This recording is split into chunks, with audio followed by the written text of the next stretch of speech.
اور میرا جی چاہتا ہے، میرے رب فرماتے ہیں کہ تم نیکی کے کمال کو نہیں پہنچ سکتے جب تک اپنی پسندیدہ چیز کو خرچ نہ کرو۔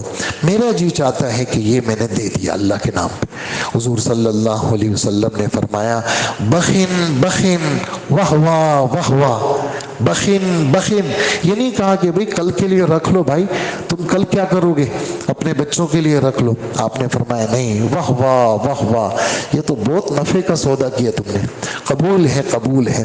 اب یہ باغ جو ہے یہ تم اپنے رشتہ دار فلانے فلانے فلانے غریب ہیں، ان رشتہ داروں میں تم کیا کر دو، تقسیم کر لو، اور تمہارا یہ جو سودا تم نے اللہ کے ساتھ کیا یہ قبول ہو گیا۔ اسی طرح اسی پارے کے بالکل شروع کے اندر ہمارے رب نے بیت اللہ کا ذکر کیا، مقام ابراہیم کا ذکر کیا، بیت اللہ کا یہ گھر سب سے پہلے بنا، اور حج کی فرضیت کا اس میں اعلان کیا ہے۔ اور حضور صلی اللہ علیہ وسلم کی ایک حدیث ہے کہ جس آدمی کے اوپر حج فرض ہوا اور اس نے حج نہیں کیا تو کہا کہ کل قیامت کے دن جب وہ آئے گا تو اس کی پیشانی پہ کافر کا لفظ لکھا ہوا ہوگا۔ اور دلیل میں عبداللہ ابن عمر یہ آیت پیش کرتے ہیں کہ حج فرض ہوا، اس نے حج نہیں کیا، وَمَن كَفَرَ فَإِنَّ اللَّهَ غَنِيٌّ عَنِ الْعَالَمِينَ، جس آدمی نے پورا سسٹم اس کے ہاتھ میں تھا لیکن دنیا کی چیزوں کو ترجیح دی اور اللہ کے نام پہ اس نے 10-12 لاکھ روپے ہی لگتے تھے وہ نہیں لگائے، باقی ہر جگہ اس نے پیسے لگائے، تو فرمایا چونکہ یہ ناقدرہ ناشکرہ ہے تو کافر کا ایک ترجمہ تو کافر کا ہے، ایک کافر کا ترجمہ ناشکرہ کا ہے، تو اس کے یہاں پیشانی پہ کافر کا لفظ لکھا ہوا ہوگا۔ تو اس لیے حج کی فرضیت میں بھی یہ آیت ہے۔ اسی طرح یہ صورت ہمیں دعوت دیتی ہے کہ آپس میں جڑ کے رہو، کلمہ پڑھنے والوں، مختلف زبانوں والوں، مختلف قوم قبیلے والوں، تمہیں قرآن نے، لا الہ الا اللہ نے، دین نے تمہیں جوڑا ہے، تم کٹ کے مت رہو۔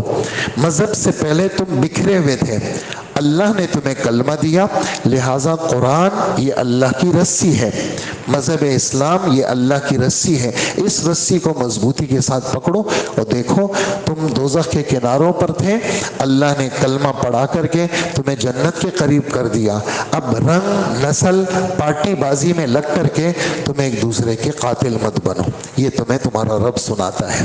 اور مذہب میں ترقی کیسے ہوگی کہ تم میں سے ایک جماعت ایسی ہونی چاہیے جو تبلیغ کرتی رہے، مسلسل دعوت دیتی رہے، خیر کی طرف بلاتی رہے، تبلیغ کرتی رہے، اچھی باتیں بتاتی رہے، برائیوں سے منع کرتی رہے، یہ لوگ کامیاب ہیں۔ دیکھو یہودیوں کی طرح مت بننا، وہ آپس میں بکھر گئے، ٹکڑے ٹکڑے ہو گئے، تم مسلمان ہو، تم تو کیا ہو، ایک بدن کی طرح ہو، تم ایک رہو۔ اور دیکھو تم کل قیامت کے دن جو مسلم ہوگا، ایک ہوگا، اس کا چہرہ کیا ہوگا، سفید ہوگا، اور وہ اللہ کی رحمت میں ہوگا۔ اور دیکھو تم بہترین امت ہو، تمہیں لوگوں کے نفع کے لیے ماؤں کے پیٹ سے اللہ نے پیدا کیا ہے، اور لوگوں کا نفع کیا ہے، تم لوگوں کو اچھی باتیں بتاتے ہو، برائیوں سے منع کرتے ہو، اور اللہ پر تمہارا ایمان ہے۔ اور یہودیوں میں سے بھی بہت سارے لوگ ایسے تھے جنہوں نے کلمہ پڑھا، حضور کی غلامی میں آئے، انہوں نے بھی تبلیغ کا کام شروع کیا، اور راتوں کو اٹھ کر کے قرآن سنانا وہ ان کا مزاج، اور دن میں لوگوں کو تبلیغ کرنا، نیکیوں کی طرف بلانا اور نیکی کے کاموں کے اندر آگے بڑھنا، یہ چوتھے پارے کی بالکل ابتدا۔ اسی طرح اس چوتھے پارے میں غزوہ بدر کی طرف بھی اشارہ ہے کہ مسلمان وہ اگر کم بھی ہیں لیکن ان کا آپس میں جوڑ ہے، اور مختلف زبانوں والے ہیں، کم بھی ہیں، اور کافر زیادہ بھی ہیں، لیکن اگر وہ تابعدار ہیں خدا کے، تو 313 مسلمانوں نے کافروں کو شکست دی بدر کے میدان میں، اور 950 کافروں کو 70 اس میں سے مارے گئے، 70 اس میں سے قید ہوئے۔ اور اللہ جل جلالہ وعدہ کرتے ہیں ایسے مسلمانوں کے لیے ہم 1000 فرشتے آسمان سے اتاریں گے، 9واں پارہ، ہم 3000 فرشتے اتاریں گے، 4تھا پارہ، ہم 5000 فرشتے اتاریں گے، 4تھا پارہ، اور اللہ جل جلالہ مدد کرنے والے ہیں۔ بدر ایک رکوع بدر کے غزوے کے لیے اللہ نے بیان فرمایا۔ اسی طرح ہمارے رب اس صورت کے اندر سود کی لعنت سے بچنے کی دعوت دے رہے ہیں، اللہ کی اطاعت کی دعوت دے رہے ہیں، جنتی اعمال میں ایک دوسرے سے آگے بڑھنے کی دعوت دے رہے ہیں۔ اور جنتی اعمال کیا ہے؟ غصے کو ضبط کرنا، اللہ کے نام پر خرچ کرنا، اور اسی طرح اللہ جل جلالہ کے لیے یعنی ایک معاف کرنا، والعافین عن الناس، اور اگر کوئی برائی ہو جائے فوراً اللہ کو یاد کر کے اللہ سے معافی مانگنا، اور گناہوں کا معاف کرنا وہ تو اللہ کے سوا کوئی اور کر ہی نہیں سکتا، اللہ ہی معاف کرنے والے ہیں۔ پھر ہمارے رب نے تقریباً آدھے پارے سے زیادہ غزوہ احد کو بیان کیا۔ کافروں نے بدر کا بدلہ لینے کے لیے سن 3 ہجری میں، غزوہ بدر کب ہوا؟ 2 ہجری رمضان المبارک، غزوہ احد کب ہوا؟ شوال 3 ہجری کے اندر کافر آئے اور مسلمانوں کے ساتھ 300 منافقین بھی مل گئے، لیکن وہ 300 منافقین واپس ہو گئے، 700 مسلمان رہ گئے۔ ہمارے نبی صلی اللہ علیہ وسلم نے جنگی ہتھیار پہنے، ہمارے نبی صلی اللہ علیہ وسلم خود سپہ سالار ہیں اور روانہ ہوئے۔ ہمارے نبی صلی اللہ علیہ وسلم نے 50 آدمیوں کو ایک جگہ بٹھایا۔ عبداللہ ابن جبیر ان کے امیر تھے، ان کو کہا کہ ہم فتح ملے یا ہمیں شکست ملے، تم نے یہاں سے نہیں ہلنا، فتح ملے یا شکست ملے تم نے یہاں سے نہیں ہلنا، اگر ہمارا گوشت کافر کاٹ رہے ہوں تم نے یہاں سے نہیں ہلنا، اور اگر ہم مال غنیمت لوٹ رہے ہوں تم نے یہاں سے نہیں ہلنا، بس تم نے یہاں رہنا۔ اور خود حضور صلی اللہ علیہ وآلہ وسلم ابتدا ہوئی لڑائی کی اور مسلمانوں کا پلہ بھاری تھا اور زبردست قسم کی کاروائی ہو رہی تھی، لیکن خدا کی شان، جہاں کافر بھاگنے لگے مسلمانوں نے مال غنیمت لوٹنا شروع کیا۔ یہ جو 50 آدمی تھے ان کے ساتھیوں نے کہا کہ دیکھو جنگ تو ختم ہو گئی، وہ لوگ مال غنیمت لے رہے ہیں، ہم بھی چلیں۔ امیر صاحب نے کہا دیکھو نہیں جانا، اللہ کے رسول نے سختی سے منع کیا تھا۔ تو 42 لوگ ہٹ گئے، صرف 8 رہ گئے، تو اللہ کے رسول کی ہو گئی نافرمانی۔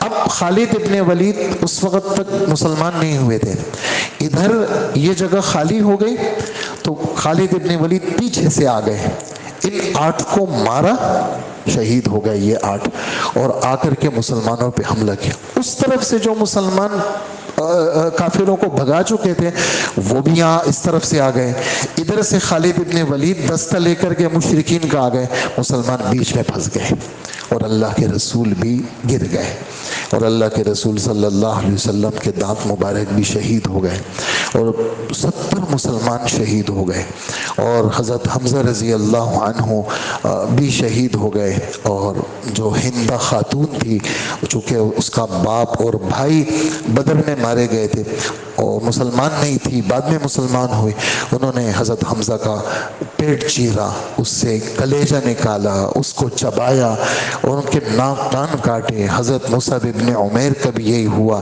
اور عجیب ایک افراتفری ہو گئی، اور اس گھمسان کی جنگ میں شیطان نے ایک آواز لگائی، نعوذ باللہ، کہ اللہ کے رسول بھی شہید ہو گئے۔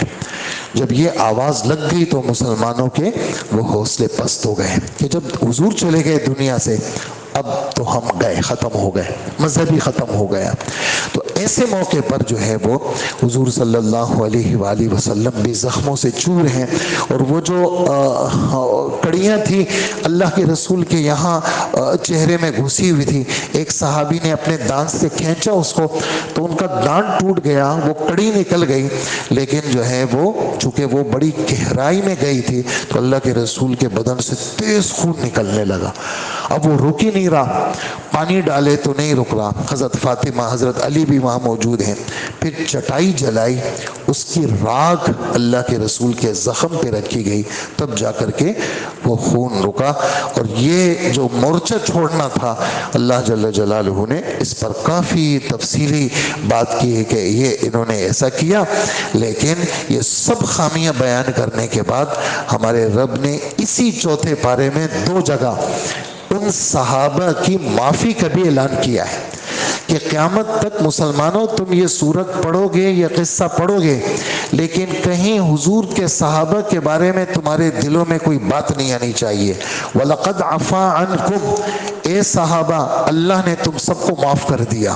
وَلَقَدْ عَفَا اللَّهُ عَنْهُمْ، اللہ نے سارے صحابہ کو معاف کر دیا۔ ہو گئی غلطی تھی وہ ہو گئی، لیکن پھر وہ زخموں سے چور صحابہ، یہاں کافر تو چلے گئے، اللہ کے رسول بھی زخمی، صحابہ زخمی، پھر ان کا جنازہ ہوا، پھر ان کو ایک گڑھے میں دفن کیا گیا، اپنے خون کے ساتھ ان کو صحابہ کو دفن کیا، اور ہمارے رب نے تسلی کے کلمات صحابہ کرام کے لیے نازل فرمائے، اور ہمارے رب نے پھر اگلے دن جب یہ کافر دور چلے گئے، اس وقت بھی اس جگہ کا نام ہے حمراء الاسد، اور کنگ فیصل کا ایک بہت بڑا ہاسپٹل وہاں پر قائم ہے، ہمارے بہت سارے تعلق والے اس ہاسپٹل کے اندر ڈاکٹر ہیں۔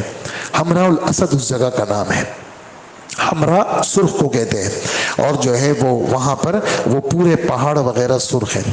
کافر جب یہاں تک پہنچے تو انہوں نے کہا کہ اچھا تھا کہ ہم پورے مسلمانوں کو ختم ہی کر دیتے، ہم کیوں واپس آئے؟ تو اللہ کے رسول کو وحی کے ذریعے سے بات پتہ چلی۔ اللہ کے رسول نے اعلان کیا کہ جتنے لوگ غزوہ احد میں میرے ساتھ تھے کل چلیں گے ہم دوبارہ۔ اللہ اکبر۔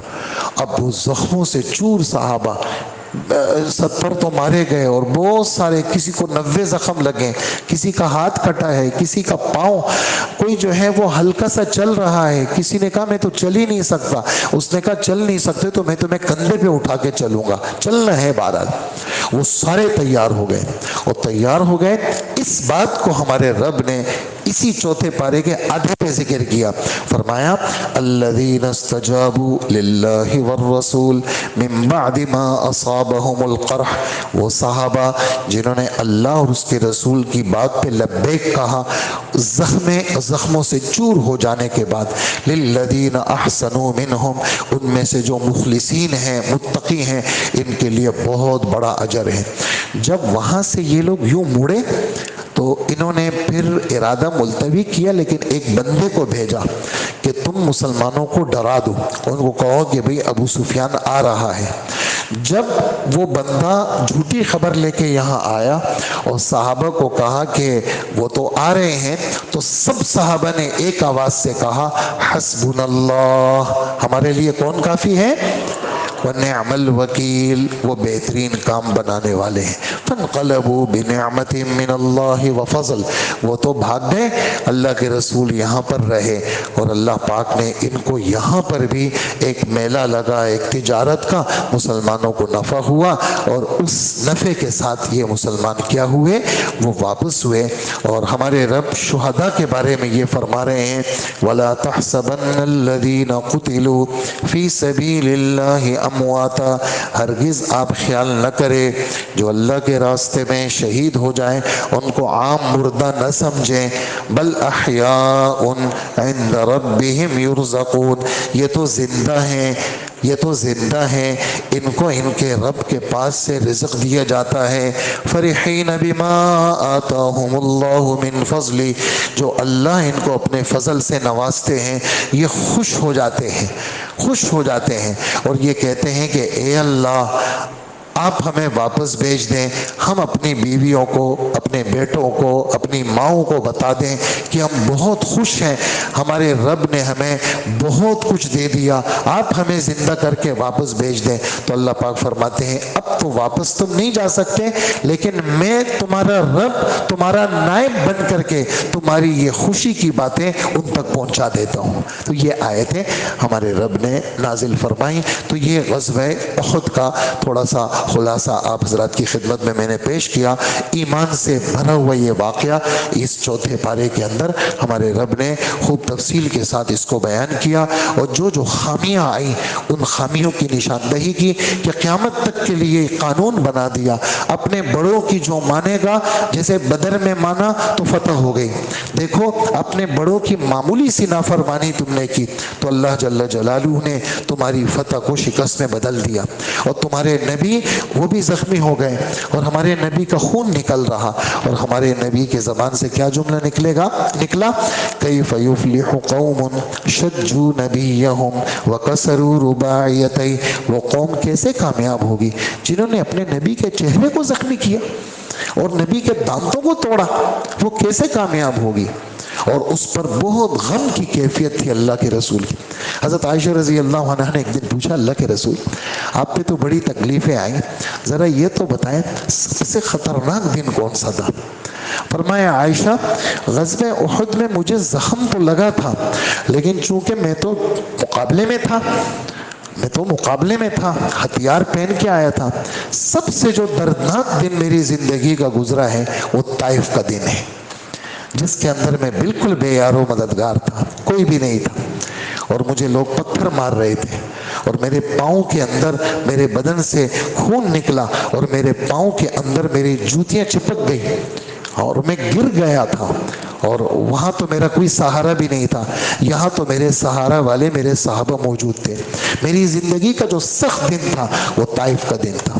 تو یہ اللہ جل جلالہ نے یہ نقشہ اس سورت کے اندر کھینچا ہے، اور سورت کا ختم جو ہے وہ کس پر ہوا؟ اس رکوع پر ہوا کہ ہمارے نبی صلی اللہ علیہ وسلم تہجد میں جب اٹھتے تھے، آپ سے میری درخواست ہے آج رات جب آپ اٹھیں آسمان کو دیکھیں، زبانی یاد نہیں ہے تو وہ لے لیں، سورہ آل عمران کا آخری رکوع پڑھ لیں۔ کیا؟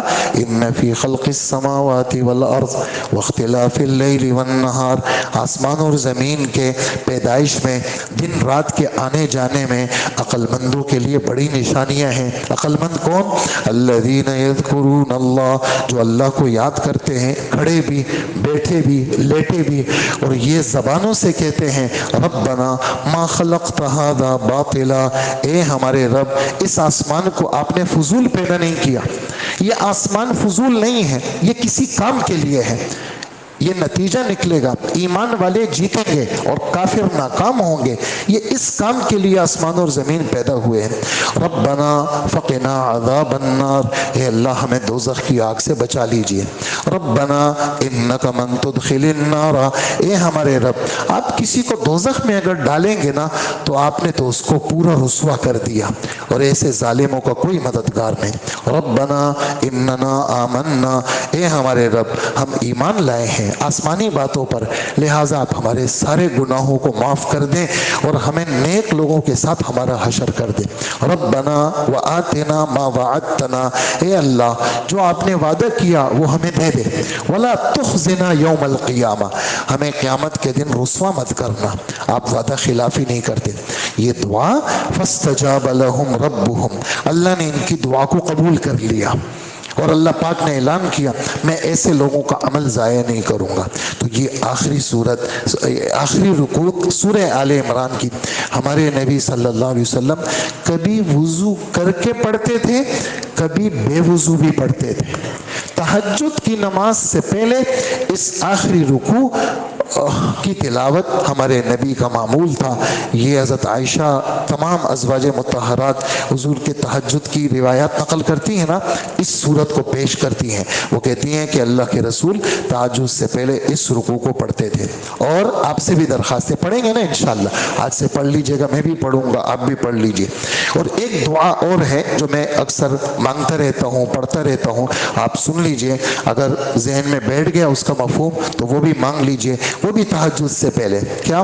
اللہم لک الحمد انت قیم السماوات والارض ومن فیہن، ولک الحمد انت ملک السماوات والارض ومن فیہن، ولک الحمد انت نور السماوات والارض ومن فیہن، ولک الحمد انت الحق ووعدک حق وقولک حق ولقاؤک حق والجنة حق والنار حق والنبیون حق ومحمد رسول اللہ حق والساعة حق، اللہم لک اسلمت وبک آمنت وعلیک توکلت وبک خاصمت وإلیک انبت وإلیک حاکمت وانت ربنا وإلیک المصیر، فاغفر لی ما قدمت وما اخرت وما اسررت وما اعلنت وما انت اعلم به منی، انت المقدم وانت المؤخر، لا الہ الا انت۔ میں اپنی نشستوں میں آپ بھائیوں سے یہ بات عرض کرتا ہوں، الحزب الاعظم یہ اللہ کے رسول کی دعاؤں کا مجموعہ ہے، کتاب ہے، 10 منٹ اس کی ایک منزل پہ لگتے ہیں، ملتی ہے مارکیٹ کے اندر۔ ہمارے نبی کی مانگی ہوئی دعائیں، یہ ہفتے کی منزل میں ہے، یہ والی دعا ہفتے کی منزل میں حضور نے جو دعا مانگی، نیچے اس کی فضیلت لکھی ہے، وہ دعائیں۔ تو جب ہمارا معمول ہوگا پڑھنے کا تو دعائیں ہمیں خود بخود یاد ہو جائیں گی کہ اے اللہ آپ آسمان و زمین کے بادشاہ ہیں اور سب چیزوں کے بادشاہ، آسمان اور زمین کے نور ہیں آپ، اور آسمان اور زمین کو تھامنے والے ہیں۔ اے اللہ آپ سچے ہیں، آپ کی کتاب سچی، آپ کی ملاقات سچی، آپ برحق ہیں، جنت بھی برحق، دوزخ بھی برحق، محمد الرسول اللہ بھی برحق، سارے نبی برحق۔ اے اللہ میں آپ کا تابع دار، میں آپ کی طرف رجوع کرنے والا، آپ سب کچھ ہے میرے، مجھے آپ کے پاس ہی آنا ہے، لہٰذا میرے اگلے پچھلے دن کے رات کے سارے گناہ معاف کر دیجئے، آپ کے سوا کوئی معبود نہیں۔ یہ بھی تہجد سے پہلے کی ایک دعا ہے جو ہمارے نبی نے مانگی۔ اور بالکل جب صف میں کھڑے ہو گئے، ابھی اللہ اکبر آپ نے نہیں کہا، اس میں بھی ایک دعا ہے، وہ بھی آپ کو چھوٹی سی سنا دوں۔ اللہ کے رسول فرماتے ہیں اللہم رب جبرائیل و میکائیل و اسرافیل و محمد صلی اللہ علیہ وسلم فاطر السماوات والارض، اے جبرائیل کے رب، میکائیل کے رب، محمد کے رب، اسرافیل کے رب، آسمان اور زمین کے پیدا کرنے والے، اے اللہ لوگ بہت ساری چیزوں میں آج لوگوں کا اختلاف ہے، اے اللہ حق کیا ہے وہ میرے دل میں ڈال دے، حق کیا ہے وہ میرے دل میں ڈال دے، مجھے حق پہ چلا دے۔ یہ بالکل اللہ اکبر سے پہلے ہمارے نبی کی یہ دعا ہے۔ تو یہ سب باتیں کس سے نکلی؟ سورہ آل عمران کا آخری رکوع ہمارے نبی نے تہجد کی نماز سے پہلے پڑھا ہے۔ اللہ مجھے بھی نصیب فرمائے، آپ کو بھی۔ وصلی اللہ وسلم علی نبینا محمد وآلہ واصحابہ اجمعین۔ اے اللہ ہمارے گناہوں کو معاف فرما، ہماری مغفرت فرما، ہمارے یہ بیٹھنا قبول فرما۔ اللہ یہ آسمانی باتوں کا مذاکرہ تھا، اے اللہ اسے قبول فرما، ہماری بخشش کا ذریعہ بنا۔ اے اللہ اس کا ایک ایک حرف ہمارے اعمال نامے میں لکھ دیجئے، اس کا سننا بھی لکھ دیجئے، اس کا کہنا بھی لکھ دیجئے، اور ہمارے والدین کے لیے، ہمارے اساتذہ کے لیے، ہمارے بزرگوں کے لیے اے اللہ اس کو یا اللہ بخشش کا سبب بنا دیجئے۔ اللہ ہمارا یہ بیٹھنا صرف آپ کی رضا کے لیے بنا دیجئے، اور اے اللہ اس کی برکت سے ہماری ہر مشکل آسان فرما دیجئے۔ ہمیں بیماریوں سے بچا، ہسپتالوں سے بچا، ناگہانی اموات سے ہمیں بچا، ہمارے بچوں کو، لڑکوں کو، لڑکیوں کو سب کو تابع دار بنا، دیندار بنا، پہلی صف کا نمازی بنا، تکبیر اولا والا بنا، حیادار بنا۔ اے اللہ نہ رزق سے ہمیں محروم فرما، نہ اسلام سے اور دین سے ہمیں محروم فرما، ہماری دعاؤں کو قبول فرما۔ وصلی اللہ وسلم علی حبیبنا محمد وآلہ واصحابہ اجمعین، آمین برحمتک یا ارحم الراحمین۔